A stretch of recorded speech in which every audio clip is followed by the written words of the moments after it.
श्रीराम जय राम जय जय राम. श्री सद्गुरु ब्रह्म चैतन्य गोंदवलेकर महाराजांचे प्रवचन. 19 डिसेंबर. वेदांत हा रोजच्या आचरणात आणला पाहिजे. भगवंताची उपासना करणारे जे ऋषी असतात त्यांचे मन अशा एका अवस्थेमध्ये राहते की त्या ठिकाणी परमात्मा सर्व काही करतो ही भावना स्पष्टपणे प्रकट होते. भगवंताशी एकरूप होऊन जाण्याचीच ती अवस्था आहे. ऋषींचा मीपणा नष्ट झालेला असल्याने मी करतो, मी बोलतो, मी काव्य रचतो ही भावनाच त्यांना नसून परमात्मा करतो, परमात्मा बोलतो, परमात्मा मंत्र रचतो असा स्पष्ट आणि खरा अनुभव त्यांना येतो. या थोर अवस्थेमध्ये ऋषींच्या तोंडून वेद मंत्र बाहेर पडलेले असल्यामुळे ते मानवाची कृती नाहीत. वेद हे खरे अपौरुषेयच आहेत.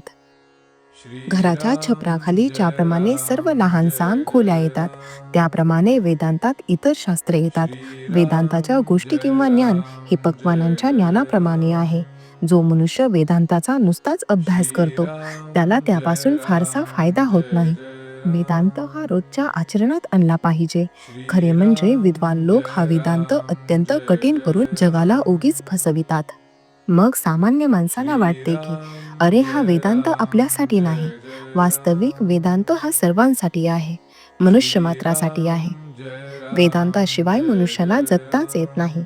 आपले आकुंचित मन विशाल करणे, आपण स्वार्थी आहोत ते निस्वार्थी बनणे हेच खऱ्या वेदांताचे मर्म आहे.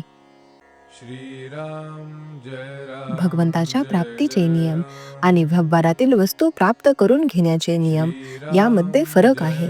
मनामध्ये वासना उत्पन्न झाली असता ती तृप्त करून घेण्यासाठी देहाची आणि वस्तूंची हालचाल करणे हा व्यवहार होय. सूक्ष्म वासना देहाच्या साह्याने जड बनणे हे व्यवहाराचे स्वरूप आहे. याच्या उलट भगवंत हा अत्यंत सूक्ष्म असल्यामुळे त्याची प्राप्ती करून घेणे म्हणजे जडामधून सूक्ष्माकडे जाणे आहे. तेव्हा भगवंताचे साधन हेही जडामधून सूक्ष्माकडे पोचविणारे असले पाहिजे. जर देहाशी संबंधित आणि सूक्ष्मांशी निकट चिकटलेले असे साधन असेल तर ते एक नामच होय. जो नामात राहिला त्याचा वासनाक्षय झाला. पुष्कळ वेळा चांगले अधिकारी जीव एखाद्या लहानशा वासनेमुळे अडकून पडतात. मग ते अध्यात्मदृष्ट्या चांगल्या कुळामध्ये जन्म घेतात.